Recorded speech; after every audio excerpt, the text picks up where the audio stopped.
OK, cette année 25, troisième épisode. Faut que je commence en vous disant que je suis tellement excité. Puis il faut croire qu'il m'en faut pas beaucoup pour être fou comme un balai. On a dépassé 500 abonnés sur YouTube en 2 épisodes. Fait qu'un immense merci à tous ceux qui se sont abonnés sur le channel YouTube.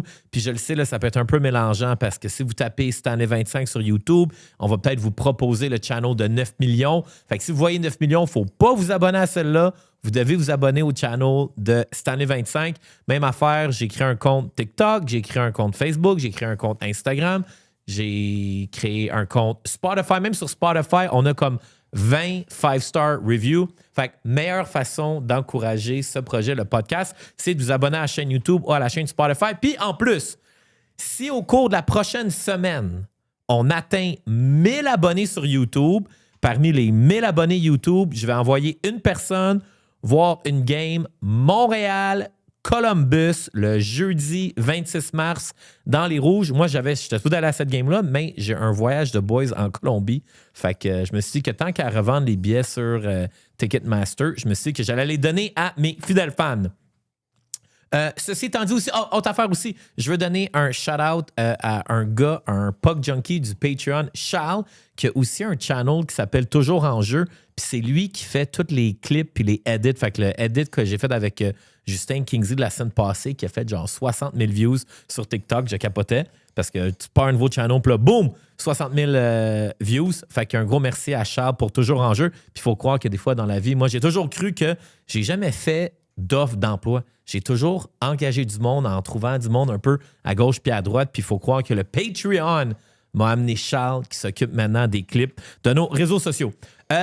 Aussi, autre affaire, avant de présenter mon invité Guillaume Simard, merci de ta patience, je veux juste dire que tous les gens qui habitent à Saint-Lambert, peut-être que la valeur de vos propriétés ont augmenté de valeur cette semaine parce qu'il n'y a pas maintenant un joueur des Canadiens, mais 2 joueurs du Canadien qui sont maintenant des fiers résidents de Saint-Lambert. Je ne sais pas si tu es au courant que David Garrel de Hockey 30 habite aussi à Saint-Lambert, mais peut-être qu'à partir de maintenant, Philippe Danault est le voisin. Oui.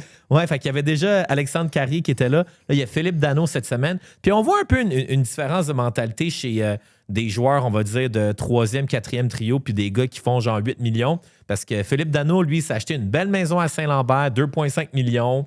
C'est belle piscine, belle maison, super beau. Puis après ça, tu compares Noah Dobson qui se loue un penthouse à 30 000 $ par mois au Four Seasons, juste au-dessus du Marcus. Mais fait que tout ça pour dire que c'est quand même... moi, je trouve que Saint-Lambert, c'est une des plus belles municipalités dans la grande région de Montréal. Puis il faut croire que maintenant, les joueurs du Canadien, c'est là qu'ils veulent habiter. Penses-tu que Dano va appeler pour se plaindre du bruit à Oshéaga, tu penses? Mais... c'est quoi? S'il se plaint du bruit, il y a un méchant bon contact en allant parler directement à France Margaret et en parlant à Jeff Molson. Mais tu sais, parlant du bruit, là, on va faire une parenthèse lifestyle. Je suis allé à Igloo Fest en fin de semaine. Hey, Igloo Fest, c'est malade. C'est vraiment hot. C'est moi, il fait tout le temps frette à Igloo Fest. Ben, moi, j'ai été chanceux samedi, il faisait super beau, mais je pensais aux gens qui habitent dans le Vieux-Port, là. Hey, ça résonne en tape. Tu sais, je comprends les plaintes. C'est juste que maintenant, moi, je me dis, OK, quelqu'un qui veut s'acheter un condo ou qui veut déménager dans le Vieux-Port de Montréal sur de la commune, c'est comme, achète-toi des earmuffs comme si tu faisais de la chainsaw parce que tu vas entendre de la bass non-stop. OK, parlant de party de transition, mon invité d'aujourd'hui, Guillaume Simard, comment je pourrais bien le présenter? Il est goaler dans une ligue de garage qu'on joue une fois de temps en temps. À temps très partiel. Ouais, avec des grandes célébrités du monde de l'humour.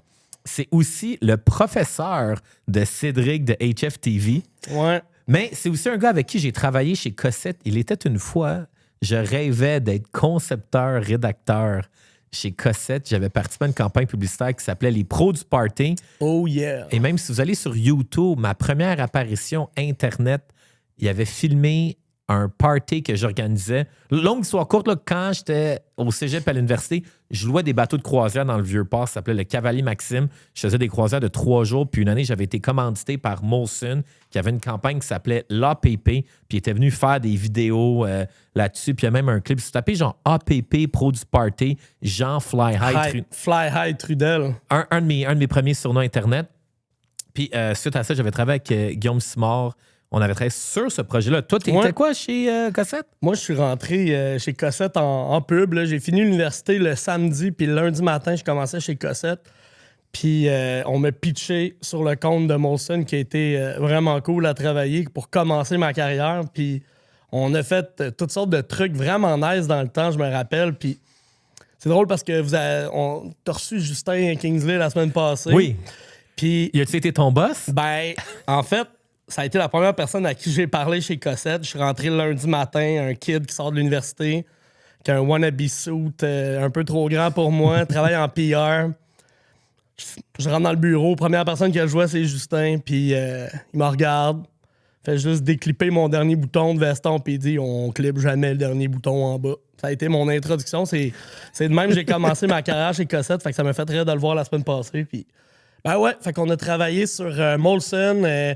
On travaillait autant sur Molson X que sur Molson Drive. C'était vraiment un projet complètement fou, les pros du party. Là. On a créé une fausse ligue professionnelle de party avec des joueurs fictifs, tout ça. Moi, j'étais comme un peu au contenu de la ligue. Fait qu'un peu comme le commissaire, on a créé des affaires complètement débiles, d'ailleurs, sur le bateau Molson Drive. C'est comme un peu comme ça qu'on s'est rencontrés.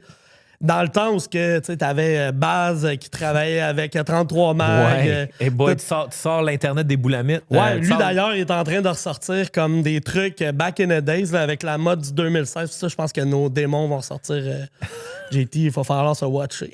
Mais dans ta carrière, tu as aussi fait plein de pubs avec plein de joueurs de hockey puis plein de marques. Fait que ça a été quoi, on va dire, ta meilleure expérience de travailler avec un joueur des Canadiens? Ouf. Écoute, meilleure expérience, tu sais, on a l'impression, puis on en reparlera tantôt, là, que c'est des projets sur une grande journée de tournage et tout ça, mais souvent, la partie avec le joueur de hockey, c'est quelque chose de très, très court dans le temps, qui demande bien de la préparation, bien de l'adaptation, mais au final, c'est très court le temps où on rencontre le joueur de hockey. J'ai eu des belles expériences. Je pense que dans le temps, back in the days, Piquet Souban était quand même le fun à travailler parce que c'était un terrain de jeu le fun. Tu lui laissais le micro, puis il partait, puis c'était quelqu'un qui avait un naturel. Mais j'ai travaillé aussi avec des Max Pacioretty, qu'eux autres, c'est plus difficile parce que c'était clairement pas sa zone de confort.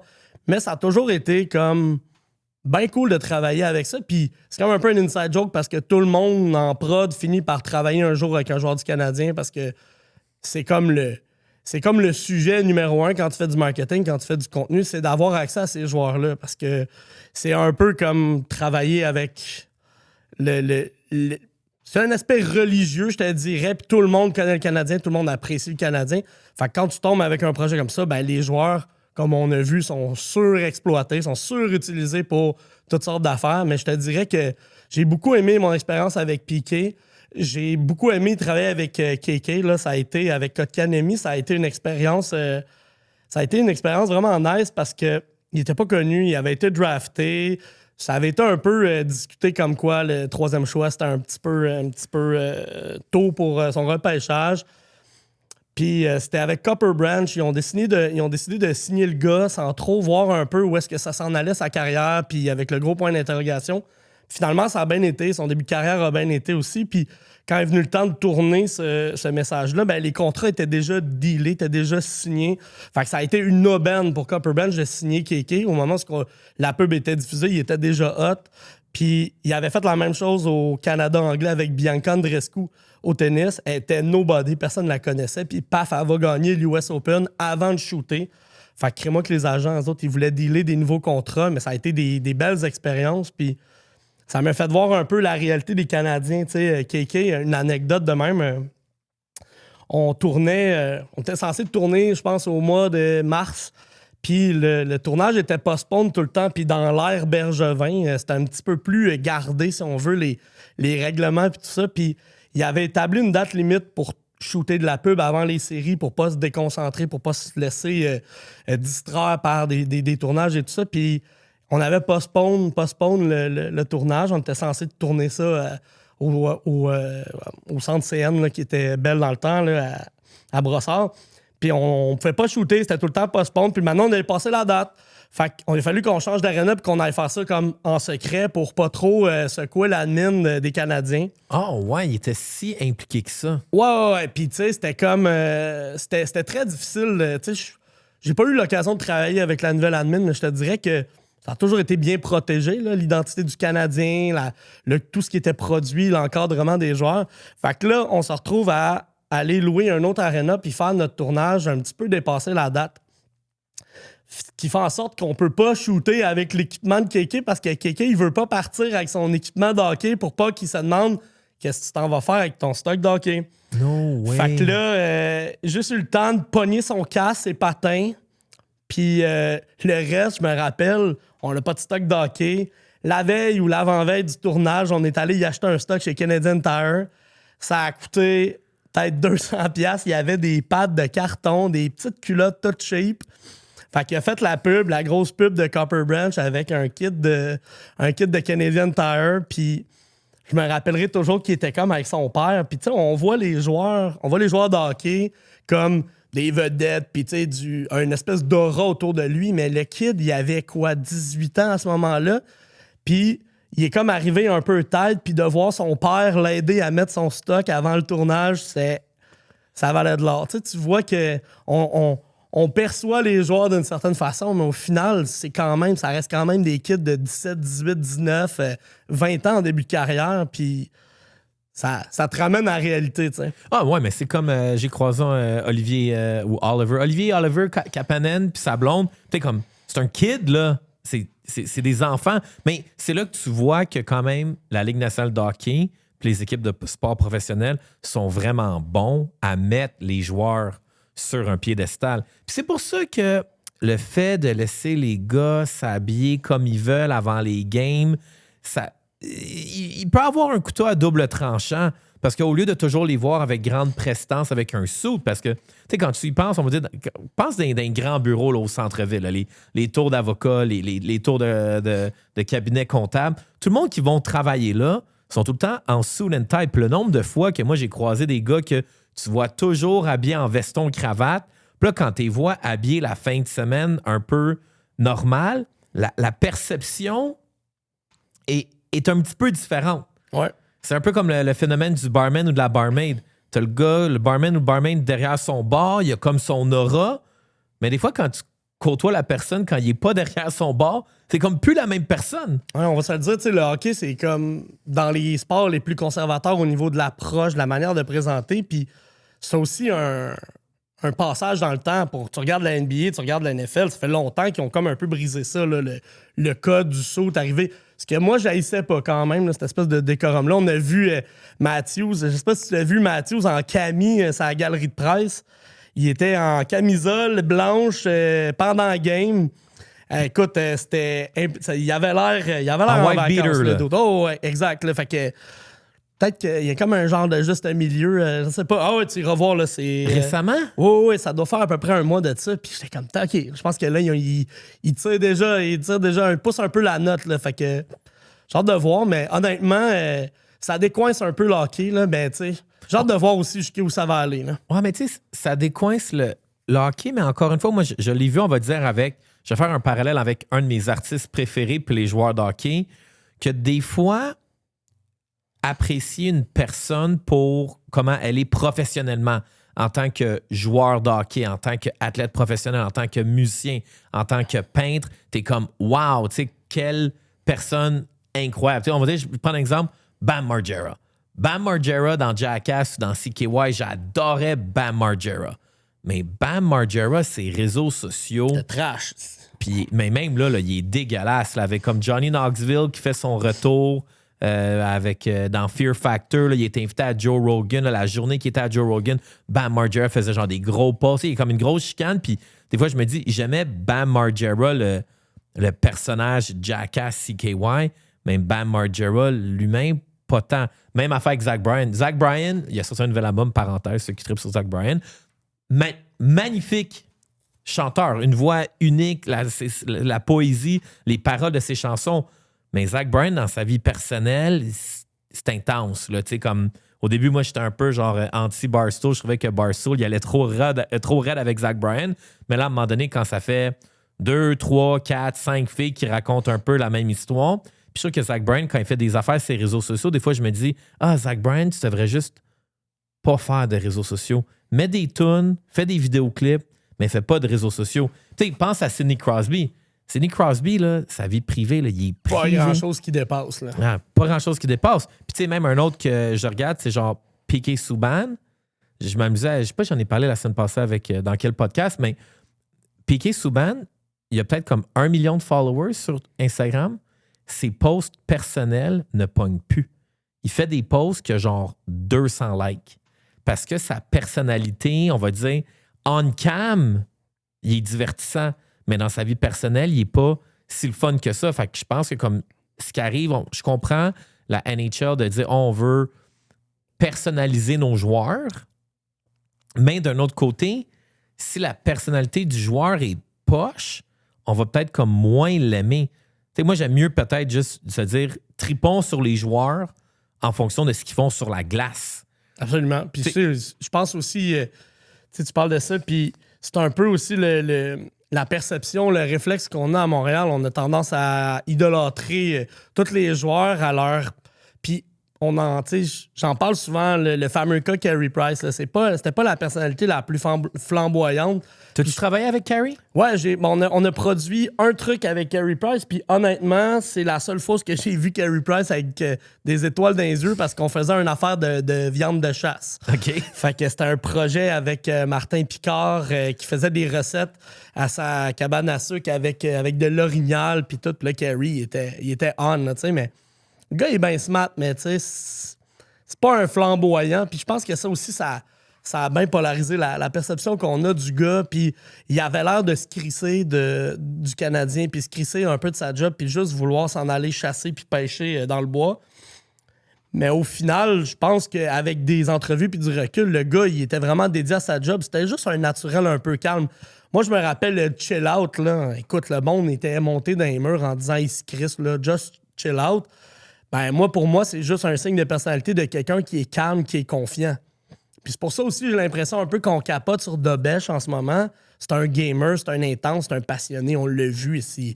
Tellement dans le game, tellement intense qu'il peut même brailler après une game. On aime ça parce que ça montre qu'on est dédié à notre game, puis qu'on a ça à cœur, puis qu'on veut que ça fonctionne. Moi, je pense que c'est juste une question de personnalité. Puis des fois, dans les fits commerciaux, dans les fits marketing, ça marche ou ça marche plus ou moins, là, tu sais. Ouais, mais tu sais, en lien avec Austin Matthews qui se promène avec une camisole blanche, sa galerie de presse, je trouve ça ordinaire. Puis autant que c'est comme bébé, c'est comme quand j'ai vu Lane Hudson porter genre du Psycho Bunny. Puis j'ai rien contre les gens. Je suis sûr qu'il y a du monde qui nous écoute puis qui porte du Psycho Bunny, mais moi, c'est mes goûts personnels. Comme tout le monde a ses goûts, mais quand j'ai vu Lane Hudson porter du Psycho Bunny, j'étais comme « Ah non, pourquoi il porte ça? » Mais bon. Autant que Gallagher avec ses sous trop grands que... C'est fait un peu écœuré, d'ailleurs. Là. Il avait fait un genre de vox pop avec les joueurs, puis il disait que c'était vraiment lui qui s'habillait le plus mal de la gang. Fait que ça a été comme un peu la risée de l'équipe par rapport à sa manière de s'habiller. Moi, je m'en fous, un saut, c'est un saut, là, mais effectivement, je pense que c'est comme lui qui représente le old school du Canadien. On est déjà rendu là, genre, on est déjà rendu à Gallagher, le vétéran, puis il me semble qu'il doit avoir 32, 33 ans, même pas. Il y a ça, à peu près. Ouais. Mais tu parles de style, là. T'arrives d'Italie. Ouais. Est-ce que la préparation pour les Jeux olympiques va aussi mal qu'on le dit? Écoute, on a fait c'est ça, j'étais allé enseigner le documentaire en Italie. J'arrive de là, puis honnêtement, on a fait une coupe de villes. On a fait Rome, Florence. On est allé dans les Dolomites, dans le Nord. J'ai rien vu des Jeux olympiques. La seule affaire que j'ai vue, c'était un logo olympique, c'est une canette de Coke dans un dépanneur. Tu demandes au monde « Hey, what's up avec les Olympiques? » Puis ils te répondent tous « Bah, c'est pas ici, là, c'est à Milan. » T'sais. Fait que on sent que c'est pas l'excitation habituelle, mais en tout cas, moi, je l'ai pas senti pantoute. Mais t'es à quelle distance? Parce que c'est quoi la ville des... Cortina puis Milan, là. Je pense qu'ils vont alterner comme entre deux villes pour les épreuves. On était peut-être à quoi? 150 km, 125 km de là, max. Puis on le sentait pas, tu sais. Moi, je me semble que si on avait les Jeux olympiques à Ottawa, on le saurait, puis on serait quand même un peu dedans, là, tu sais, ou à Québec. Mais là, aucun signe, puis ben c'est ça, là, on voit que tout est comme un peu en carton, en plywood, mais je pense qu'il n'y a rien de nouveau là-dedans, là. Je pense que les Jeux olympiques sont tellement faits vite que c'est un show pour la TV, tu sais. Si tu construis le Centre Bell puis que tu veux qu'il t'offre sur 20-30 ans, OK, tu vas investir dans les infrastructures. Mais pour quelque chose qui dure 2 semaines, 8 games, là, c'est normal, d'après moi, d'avoir justement du plywood puis du plâtre pas fini. Ça sort à chaque année. Là. Dans les autres Jeux olympiques, il y avait des athlètes qui dormaient sur des lits en carton. Il y a toujours de quoi de fait vite un peu. Mais là, après ça, c'est la glace va être prête pour le tournoi? Elle n'est même pas la bonne size. Tu sais, ça a été fait un peu à la va-vite. Là. Ouais, mais ça, mais comme tu dis, c'est tout le temps ça. Ouais. Moi, ça me. Mais en fait, moi, ce que je pense, honnêtement, je regarde, il y a les Jeux olympiques, il y a le hockey, il n'y a pas la Russie. Moi, je pense que la NHL, il ne retournera plus. En tout cas, je vois pas le but, surtout s'il n'y a pas la Russie. Tu sais, comme le tournoi des Four Nations, ça faisait un peu de sens. On a fait Canada, États-Unis, Suède, Finlande pour pas qu'il y ait trop. Pour pas que probablement que la Slovaquie puis la Tchéquie se sentent mises de côté. On n'a pas mis la Russie non plus. Mais moi, je me dis, vu que c'est un peu tout croche comme ça, puis en fait, t'en parlais tantôt, s'il y a une couple de joueurs de la Ligue nationale de hockey qui ont des grosses blessures pour X, Y raison pendant le tournoi à cause que c'est pour des bris des installations, la NHL, ils ne retourneront plus. Non, c'est... Puis, tu sais, honnêtement, Gary Bettman, la NHL gagne rien à envoyer ces joueurs-là. C'est comme négo avec l'association des joueurs pour leur faire plaisir. Puis, tu sais, je pense qu'au final, encore là, tu sais, de ne pas avoir la Russie, je comprends parce que c'est comme une sanction qui est universelle pour tous les sports, mais ça t'empêche d'avoir le meilleur spectacle possible. Puis, tu sais, le Four Nations, ça aurait été hot en tabarouette d'avoir justement l'équipe de Russie. Déjà que c'était un bon show, imagine, tu sais, on fait Team Russie, à part un petit peu à la défensive, quelques lacunes, là, ils t'ont un sacré team. Là. Honnêtement, ça serait le show de l'année. Là. Ah, moi, je trouve ça épouvantable parce que la Russie, en ce moment, c'est eux qui dominent la NHL. Là. Ils ont les meilleurs goalers. Un goaler, des attaquants de feu. Comme je t'ai dit, peut-être un peu la def qui est moins... qui a moins de profondeur, mais quand même, on aurait tout un show. Là. Ouais. Puis, anyway, les Jeux olympiques, l'année qu'il n'y avait pas eu les gars de la NHL, on les avait quand même écoutés. Ben oui. Ben oui. Fait que moi, je pense que la Ligue nationale de hockey est bien mieux de faire sa Coupe du monde une fois aux 4 ans ou de gérer ses propres affaires parce que le comité des Jeux olympiques, je trouve que c'est comme tout croche. Puis si t'es pour enlever un pays, je trouve que la médaille olympique, elle a comme moins de signification d'une certaine manière.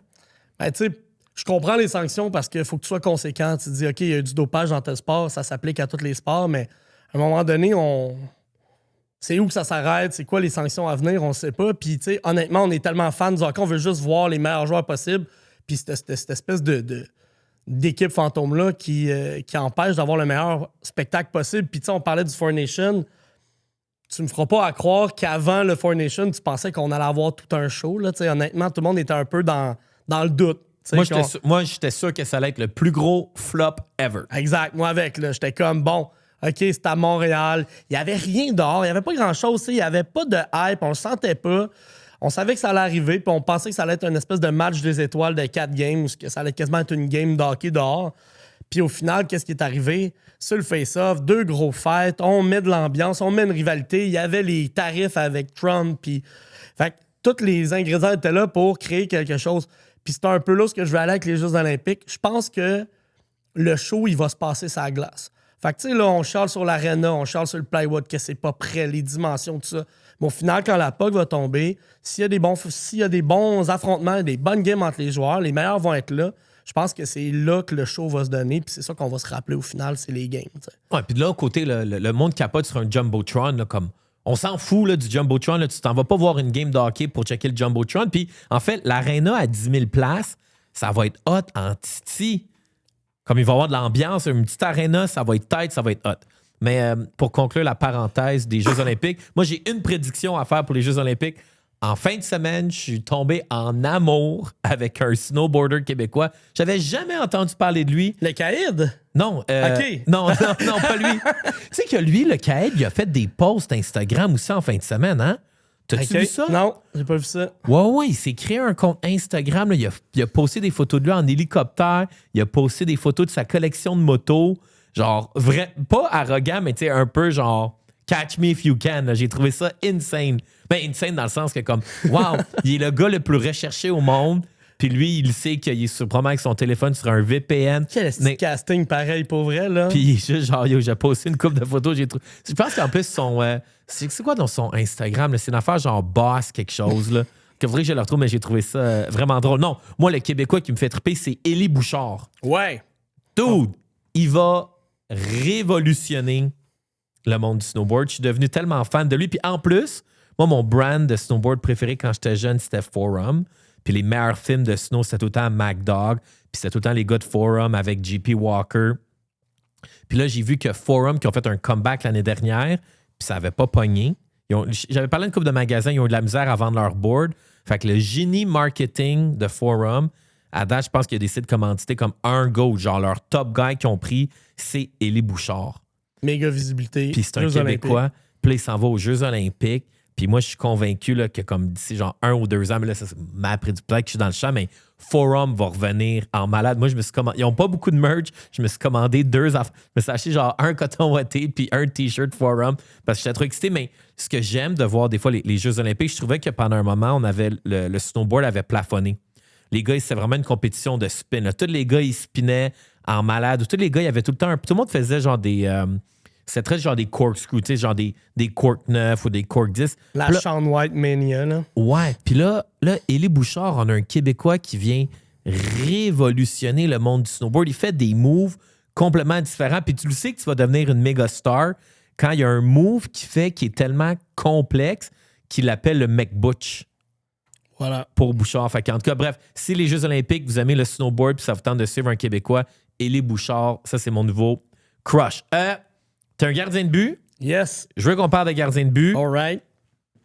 Jacob Fowler qui retourne à Laval. Est-ce que c'est une bonne ou une mauvaise nouvelle? Ben, moi, je pense que la bonne nouvelle, c'est ce qu'il a réussi à faire. Là, comme 10 départs, garder sa moyenne en haut de 900 et du shot en masse. Moi, Laval, à 3, j'étais pas fan. S'il peut avoir plus de fréquence là-bas, à Laval, avoir plus de shots, avoir plus d'action, why not? Je pense pas que c'est un aveu d'échec. Au contraire, là, je pense qu'il a réussi à montrer qu'il est calé NHL. J'ai aimé sa gestion des retours. Ce gars-là est calme. Écoute, le poise. Là, vraiment, là, c'est frappant à quel point, à son âge, il était déjà dans une zone de confort. Jamais été un fan de Dobèche parce que oui, c'est un goaler avec de l'énergie, mais qui fight avec la puck constamment. On est comme tout le temps sur le bout de notre siège en disant il est tout le temps déporté. Low blocker side, c'est l'enfer. On voit de plus en plus ses défauts. Fait que si tu veux mon avis à moi, je l'aurais tradé pendant qu'il était hot. Je sais pas si tu te rappelles, au début de la saison, on en parlait comme un candidat au Calder. Là. C'était comme un peu... la folie, là. Puis c'est ça vrai. s'est vite calmé. Il avait sorti un bet là-dessus. Come on, là. Puis c'était quoi? C'était genre 9 fois la mise en plus, là. J'espère que vous n'avez pas mis de l'argent là-dessus. Mais tu sais, Montembeault a l'air d'avoir retrouvé une certaine forme de repère. Moi, j'ai jamais été un détracteur de Montembeault, là. Ça a été une année difficile, un début d'année difficile parce que son tracking était épouvantable. Sa lecture de shot, ses réflexes n'étaient pas là. Mais tu sais, après ça, on sait de quoi il est capable. Il a fait ses preuves quand même l'année passée. Faut juste voir après ça, tu sais, si la défensive va aussi l'aider parce que, tu sais, dans les buts anticipés aussi, c'était pas joyeux non plus. Là. Fait que c'est pas juste une question de goaler. Puis c'est drôle, le départ de Fowler est comme arrivé avec le retour de Goulet. Fait que j'ai comme l'impression aussi, peut-être qu'on a une plus grande confiance en la brigade défensive, puis on se dit, bon, ben on l'a vu, le fameux 10 games de test, on l'a fait avec Fowler, 4-4-2. Moi, je pense que, tu sais, de quitter là avec une moyenne en haut de 900, c'est satisfaisant. Puis après ça, on va voir qu'est-ce qui va se passer avec les goalers, tu sais. Rendu là, c'est quand même un heureux problème d'avoir ça, mais en espérant que ça va se replacer pour les perfos. Jusqu'à date, ça va bien avec Montembeault depuis qu'il est allé à Laval. Il a retrouvé son ancien coach qu'il avait avec l'Armada. Mais ça, c'est un peu ésotérique. On ne sait pas ce qui se passe. T'sais, des fois, avec goaler, c'est juste une question de séquence, de confiance. Il est allé faire 2 games, là, ça va bien. On n'est pas Nostradamus, là. Honnêtement, on va juste voir comment ça va se passer. Puis, avec le retour de Goulet, ça devrait un peu stabiliser la défensive. Ouais. Moi, la seule chose qui m'inquiète de Jacob Fowler à Laval, Ben, après ça, je suis juste allé voir un match du Rocket de Laval, mais je trouvais que il se faisait beaucoup crasher son net, puis il n'y a pas de gars à Laval dans les défenses qui viennent le défendre. Puis ça m'avait vraiment surpris de voir. Il y a une game que je suis allé, il s'est fait rentrer dedans, il avait perdu son casque, aucun gars qui avait droppé les gants pour le défendre. Fait que moi, je me dis, est-ce que Jacob Fowler est bien protégé? Ben, encore là, tu sais, oui, ça brasse, mais d'un autre côté, dans le style de game à Laval, c'est beaucoup plus des chances ouvertes, des chances de marquer. Je pense qu'il y a un facteur bad luck aussi. Là. Je sais qu'à un moment donné, il s'était comme fait hit aussi, puis il avait comme pété une coche sur un but, là, mais moi, je suis pas trop inquiet pour sa sécurité comme joueur. Je pense que, justement, cette expérience-là à Montréal va lui donner de la confiance. Il va prendre aussi du leadership à Laval. Moi, perso, ça m'inquiète pas non plus pour la robustesse de la HL. Je pense que des gars comme Owen Beck ou des attaquants, des petits attaquants, là, le facteur robustesse a peut-être un plus gros effet, mais non, je suis pas trop inquiet pour Fowler à Laval. Puis pour sa perte de motivation, je pense que le kid, il est conscient aussi que il est allé là pour tester quelque chose, puis c'est pas un échec pour lui de retourner à Laval. Il va juste avoir plus de lancers bruts, parce qu'au final, c'est le nombre de shots que tu reçois, c'est des répétitions, fait que who knows? Ouais, moi, je trouve que ça a été le meilleur scénario inimaginable qu'on pouvait avoir, parce qu'en plus, il est venu à Montréal avec une pression, mais comme pas tant. C'est pas comme si c'était là cette année, t'es supposé. Ça faisait 2 ans qu'il était à Laval. Là, OK, là, cette année, là, faut que tu sois prêt pour la NHL, puis il l'est pas, là, ça aurait créé un problème. Mais là, il est venu à Laval, il est venu à Montréal, mais pas comme sauveur. Il est venu jouer une coupe de game. Ça a bien été. En plus, il s'est fait une petite passe de cash. Fait que, tu sais, là, ça. Tu sais, je me demande combien il a gagné par game en jouant à Montréal. Ah, c'est une bonne question, mais d'après moi. C'est sûr que quelqu'un dans les commentaires il est capable de nous sortir ou si on va sur Cap Friendly ou quelque chose comme ça, mais je me demande combien par game il faisait. Ben, c'est sûr, c'est intéressant. Puis d'un aussi, il a vécu l'euphorie de Montréal à un bon moment aussi où justement, là, tout le monde était comme ça peut pas être pire. Fait que justement, en pensant qu'il arrivait avec une certaine pression de sauver l'équipe, au contraire, je pense que justement, tout le monde était comme ben regarde, tant qu'à se faire rosser puis d'avoir des goalers à 8,50, on va tester le jeune puis on va voir qu'est-ce qu'il y a à nous donner. T'sais. Puis by the way, tout ce qui s'est passé avec Montembeault, là, j'ai vu pas mal de commentaires sur il devrait arrêter de faire des publicités, il devrait arrêter de tourner des trucs pour McDo, il devrait se concentrer sur sa game, il devrait se concentrer sur ses affaires. On s'entend que la pub de McDo, elle a été tournée pendant l'été, quand le gars il était en vacances. Ça s'est pas fait 2 semaines avant. Là, t'sais. Fait que pour moi, ça, c'est de la pure bullshit de dire qu'il devrait se concentrer sur sa game. Faire une pub comme il est fait, c'est un investissement de 3 heures pendant l'été. Ça a été fait d'avance. Fait que pour moi, ça, c'est pas un effet de... C'est juste que le timing était dégueulasse parce que la campagne était prévue d'avance, puis c'est comme arrivé au pire moment parce que ces chiffres étaient pas bons. Puis là, la campagne lance. Puis là, quand j'ai vu la pub, j'ai dit le mec joueur cette année, Montembeault, c'était comme... C'était une bad luck, mais ça n'a aucun rapport avec déconcentrer le joueur. Là. Les joueurs sont pas tant sollicités que ça. Puis on parlait tantôt de leur engagement puis d'être commanditaire. On peut parler aussi de Demidov qu'on voit partout puis qui dit oui à tout. Là. Ouais. Pour moi, c'est des blocs de 3 heures. C'est quoi qui est pire entre aller dire ça c'est très bon pour moi versus aller prendre une bière avec des chums après une game. C'est un investissement de 3 heures. Pour moi, ça déconcentre pas.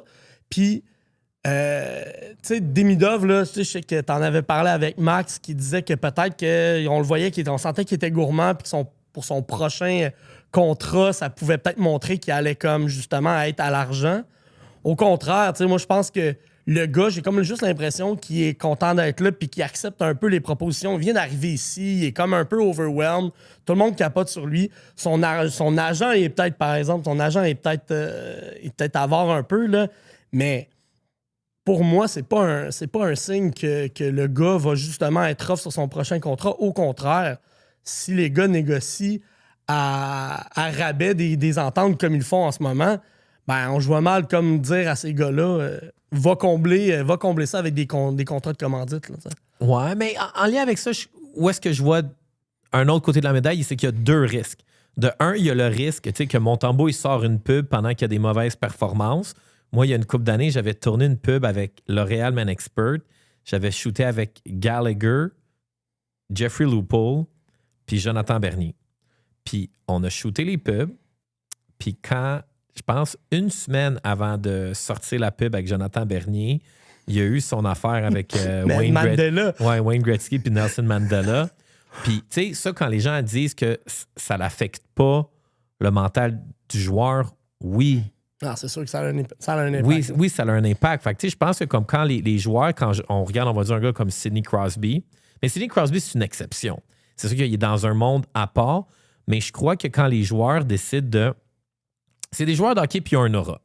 Puis souvent, l'humain, c'est ça, c'est quand tu as quelqu'un qui a un aura, tout le monde veut venir y chercher sa lumière. Tout le monde veut aller chercher un petit morceau d'attention. Puis c'est là que je vois de plus en plus des fois des gens qui réussissent vraiment bien. Tu sais, quand tu veux vraiment être concentré dans ton affaire, c'est comme toi, supposons que tu es en train de faire du montage ou tu es en train de travailler. Si à chaque 10 minutes, ton téléphone sonne ou tu as une notification, quelqu'un qui t'appelle, ça finit par te mettre off track. Fait que moi, je pense que comme les joueurs de hockey, ouais, peut-être que dans le moment présent, qui se présente un mercredi après-midi, quand le Canadien ne joue pas pendant 3 games, puis il va tourner sa pub, même si c'est dans l'été, ça n'a pas un impact direct, mais ça ouvre son réseau de contacts. C'est une autre personne qui vient le solliciter. C'est une autre personne qui le texte, une autre affaire à laquelle penser. Puis je pense que comme quand le niveau de compétition est tellement élevé, ça peut avoir un impact. Puis même quand je le regarde, j'ai vu, sans nommer de joueur, mais vous pouvez regarder le numéro du casque sur la table. Oh yeah, my man. Il y a aussi le facteur à Montréal que tu es un joueur de hockey, fait que tout le monde veut comme devenir chummy avec le joueur. Puis ça, des fois, c'est pas toutes les personnes qui ont les meilleures intentions de devenir amis avec ce joueur-là. Le monde veut chiller avec eux, mais c'est un paquet de monde qui pense différemment. Ça peut amener un autre genre d'entourage. Ça amène tout du monde, des fois, qui peut être bizarre. Fait que c'est pas dans le risque dans le moment présent de la journée du tournage, mais c'est plus à qui tu t'exposes puis tu rencontres de plus en plus de gens. Puis je pense que c'est là que ça peut avoir un impact sur les performances. Fait que, tu sais, même Montembeault, supposons, ses performances vont pas bien, ça va pas trop bien. Il sort la pub, là, il s'est blasté ses réseaux sociaux. Il efface son compte. Il efface son compte. Je suis désolé. S'il n'a pas fait de la pub de McDo, il n'a pas à fermer son compte Instagram. Mm-hmm. Fait que c'est pour ça qu'il y a comme un hybride, ça dépend des personnalités, mais je pense qu'il y a quand même un risque à ce niveau-là. C'est tellement, pour vrai, c'est tellement efficace. Tu sais, parce que justement, j'enseigne le marketing, on n'a pas parlé de cette discipline-là, là, mais ce que j'explique, tu sais, c'est que quand tu fais une campagne marketing, tu essaies de segmenter le plus possible ton marché pour essayer d'aller chercher ta cible. Par exemple, tu ferais un L'Oréal, peu importe, tu irais chercher un gars d'OD, ben, tu vas aller chercher un segment de marché qui est quand même assez précis, tu sais. Mais le Canadien de Montréal, ça ratisse tellement large que c'est une campagne multi-segment de marché. Ça fonctionne, c'est efficace. Puis, tu sais, c'est de même que tu te retrouves aussi avec, genre, la pâte à dents officielle des Canadiens de Montréal. C'est comme, à un moment donné, ça a pas de sens comment c'est efficace. Puis, tu sais, par rapport à, justement, Demidov, on ne saurait pas, nous, que Ashton est rendu à Montréal si on n'avait pas eu cet ambassadeur-là. D'ailleurs, ça aurait dû rester l'autre bord du Madrid, mais ça, c'est un autre sujet. Mais tout ça pour dire que Demidov, dans le fond, il y a une couple d'affaires malhabiles. Là, par exemple, sa gamme, je sais pas si tu as vu sa gamme de merch qui est sortie il y a une couple de semaines. Je voulais le tweeter. Y a-tu quelqu'un qui a commandé le merch de Demidov puis qui l'a reçu? Moi, j'aimerais vraiment ça savoir s'il y a quelqu'un là. Si quelqu'un écoute le podcast, envoyez-moi un tweet ou un email ou whatever. Je veux voir son merch en vrai. L'ont-tu enlevé ou c'est encore là? On peut nous avoir. J'ai pas regardé. Mais ouais, qui était même pas du bon bord. C'est des shit fait avec du AI, fait sur le coin de la table. C'est vraiment étrange, ça, cette affaire-là. J'ai de la misère à me l'expliquer, là, mais tu sais. Mais tu sais comment on va voir l'impact de Demidov? C'est quand Warrior vont sortir leurs patins Warriors. Warriors n'ont jamais sorti de patins. Ou il y en a peut-être déjà, mais là, ils vont all-in sur les patins avec la technologie New Balance. C'est pas que les patins Warriors vont être bien différents de ce qui se fait ailleurs. Puis là, c'est comme ils misent sur Demidov, comme Forum Snowboard mise sur Élie Bouchard, Warrior mise sur Demidov. Puis c'est là qu'ils vont voir vraiment l'impact. Est-ce que Demidov va être capable de faire convertir les gens à acheter des patins Warrior? Très content qu'il ait choisi Warrior parce que, tu sais, on connaît du monde qui est impliqué dans cette brand-là. Puis je pense que le fit est vraiment bon. Puis si je me trompe pas, il voulait vraiment être avec Warrior parce qu'il y avait. C'est qui était avec Warrior aussi de Russe? C'est-tu. Ils vont nous le dire ça, sur les threads, les commentaires, mais il y avait beaucoup de joueurs russes aussi influents qui avaient comme misé, mais je pense que c'était avec Warrior qui voulait aller dès le départ quand il est arrivé avec le Canadien. Fait que bon fit naturel, mettons. Là. Ouais. Retour de Kirby Dach. Aujourd'hui, retour de plein. Moi, j'ai lu une couple d'articles dans le Journal de Montréal, puis des fois, je lis le Journal de Montréal, puis je me dis, OK, mais c'est pour ça qu'il n'y a plus personne qui le lit. Parce que les analyses, ils ont aucun sens. On dirait que tout le monde capote avec le fait que nos joueurs reviennent en santé.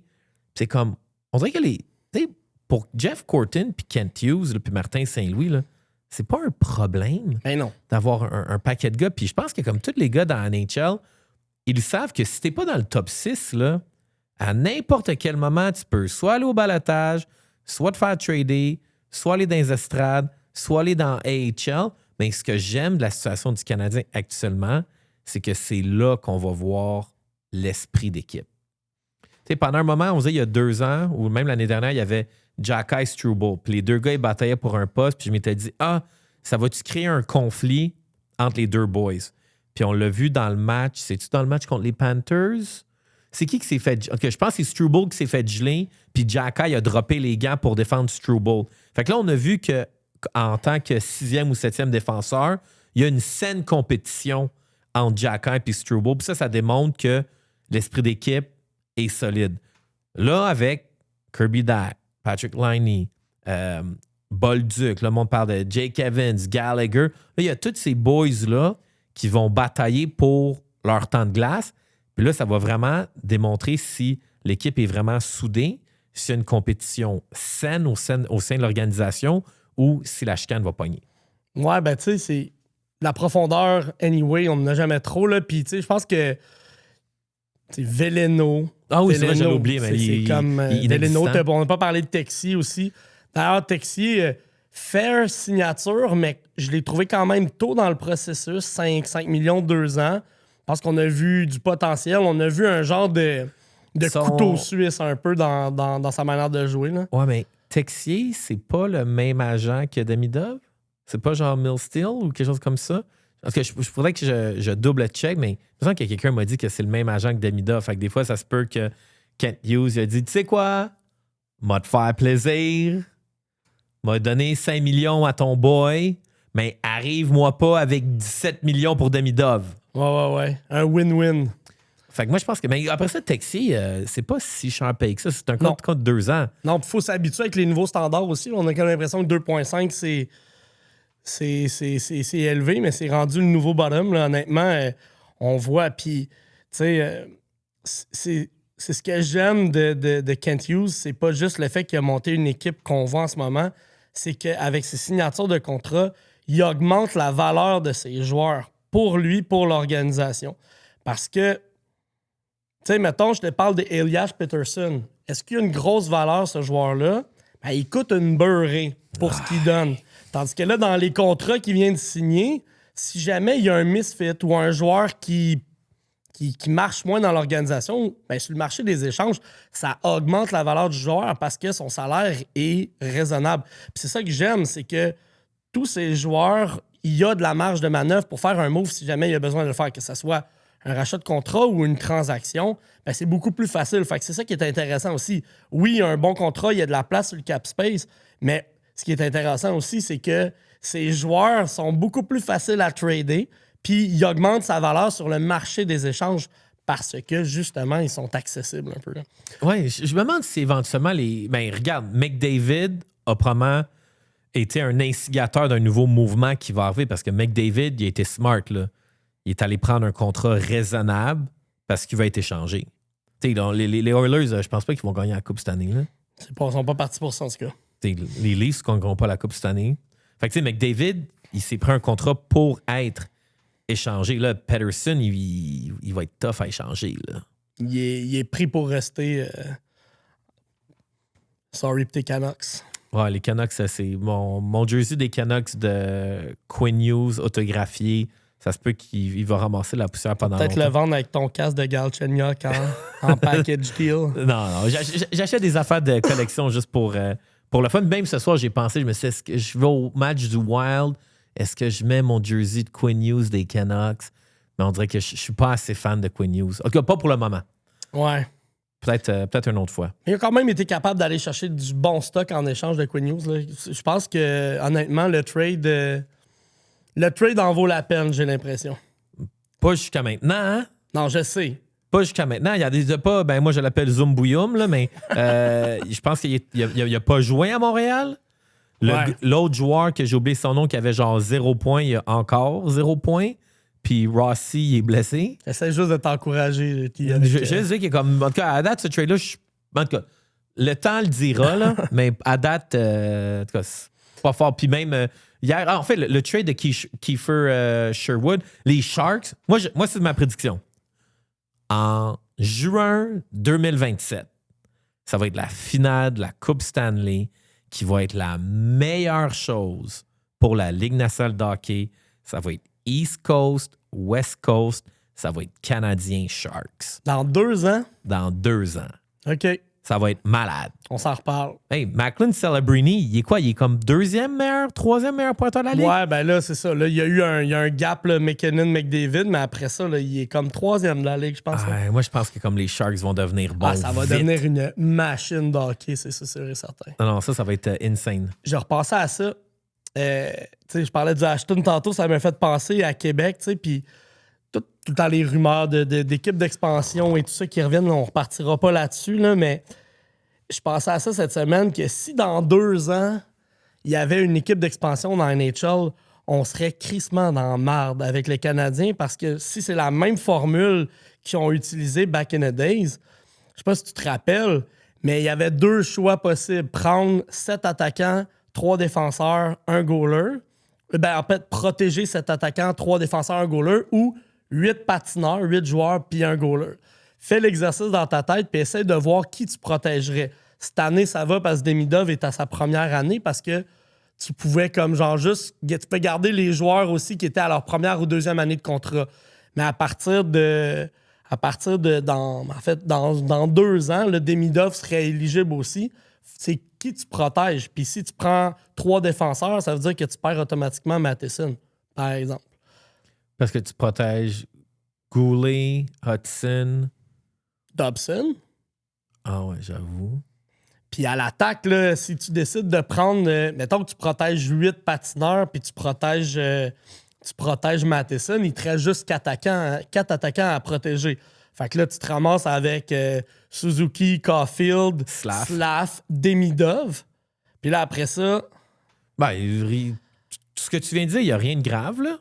Ouais, ben là, à partir de ce moment-là, t'as quand même des joueurs d'impact aussi qui te restent. Mais en tout cas, j'ai l'impression que ça serait un petit casse-tête avec l'équipe qu'on a. Fait que je commence à comprendre aussi pourquoi que Vegas, dans le temps, avait tradé des first-round picks à profusion pour justement protéger des joueurs dans des équipes. Fait que ils se sont ramassés avec un paquet de premiers choix. Là, c'est ce qu'il a fait. En tout cas, bref, parenthèse, on s'en vient avec tout un team pour vrai. Là. T'es trop dans la spéculation pour moi. Je suis pas encore rendu là dans mes cahiers. Mais j'ai envie de faire des parlays pas d'allure puis inspirés de Poly Market. Mm-hmm.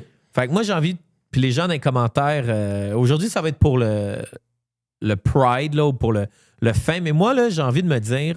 Vu qu'il y a des élections au Québec, pas des élections, mais il va y avoir des élections qui s'en viennent au Québec, mais là, il y a des gros changements politiques. Là, on dirait que tout le monde veut devenir premier ministre, mais il n'y a personne qui veut devenir premier ministre. C'est un peu... Tu deviendrais-tu premier ministre, toi? J'ai souvent pensé à devenir maire à Saint-Hippolyte. J'ai fait me présenter aux élections municipales de Saint-Hippolyte, mais pas là. Mais si je fais de la politique, ça serait dans le municipal. Mais tu sais, être premier ministre, je sais pas, hein. Ça doit être... I don't know. Je pense que tu go crazy parce que tu protèges ton image tout le long, un peu comme les joueurs de hockey du Canadien, puis à un moment donné, ça déborde dans les coulisses. Puis, by the way, tranche de vie, je me suis présenté à des élections comme candidat en 2012 aux élections provinciales. Fait que j'ai vécu l'expérience politique. Attends, où ça? Ouais, pour un parti qui s'appelait Option nationale, OK. qui a comme mergé avec Québec solidaire. J'étais avec Jean-Martin Hossan quand il a fondé ce parti-là. Ça a été une expérience de vie. J'ai vécu les coulisses d'élections provinciales. Puis, petite parenthèse... Mais c'est quoi le pire? Ben, le pire. Qu'est-ce que tu veux dire, le pire? C'est les jeux de coulisses. C'est comme... C'est les discussions de corridors. C'est ultra macho. C'est comme... C'est tout c'est tous les coups bas et tout ça, tu sais, comme qui désillusionnent un peu, puis tu deviens un peu désabusé de la politique. Ben, c'est tous les clichés qu'on connaît. Puis, ben, c'est ça. Je l'ai vécu, puis je le referai pas, crissement pas. Ah ouais, OK, ça n'a pas été avec, on va dire, les journaux locaux ou les gens. Non, ça... tu sais, ça, se promener, rencontrer du monde, la folie d'une élection... c'est un blitz qui est le fun, qui est enivrant, mais après ça, tout le reste, c'est juste de la boucane. Fait que moi, j'étais un peu désabusé de la politique. Fait que ton parler pas d'allure, Parler pas d'allure, il c'est rentre là-dedans. qui sera le premier politicien à créer du contenu à un match des Canadiens? Parce qu'il n'y a rien de mieux qu'aller au Centre Bell puis créer un hype sur le Canadien. Mais c'est l'année dernière, quand j'ai croisé François Legault à la Game du Canadien, j'ai fait une vidéo de lui dans un corridor en prenant une bière, puis ça l'avait explosé, puis tout le monde capotait là-dessus. Jumelé à dans combien de matchs Kirby Dach va se blesser? Je sais que c'est un peu evil, là. Mise au jeu plus, mais je ne dirais jamais dans combien de matchs Kirby Dach va se blesser. Ça va plus être combien de points Kirby Dach va avoir d'ici la fin de la saison. Mais moi, c'est ça ma question, là. Combo, dans combien de matchs Kirby Dach se blesse, mixé avec quel politicien va essayer de se faire du capital de sympathie en faisant du contenu au Centre Bell? J'aime ça. Tu te souviens, by the way, que François Legault, on l'avait montré à la TV le soir des élections fédérales quand Mike Carney a été élu. Ouais, j'étais là il avec était lui. au Centre Bell, il checkait la game bien relax. Ah, il était assis, il était 10 bancs à côté de moi. Fait que, sur ce, je vous rappelle que si on atteint 1000 abonnés YouTube, je vais envoyer quelqu'un voir une game d'hockey le jeudi 26 mars, Montréal-Columbus. Puis merci de supporter le podcast. Puis un gros merci d'être venu, Guillaume. Très content de te voir fly high.